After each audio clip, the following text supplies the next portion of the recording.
Today we are going to show you how to fold the shirt perfectly within the short period of time. Firstly, consider this middle line. You can take this middle line from here and take this line from the side here and consider this as a A and consider this as a B and take this right hand over A and left hand over B. Just do it, hold it gently and just fold it perfectly over here. So here is the way how to fold the shirt within the short period of time.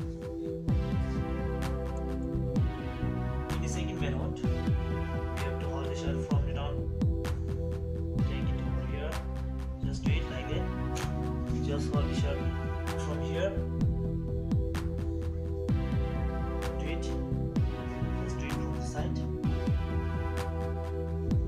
do it gently so that we can hold the shirt from here.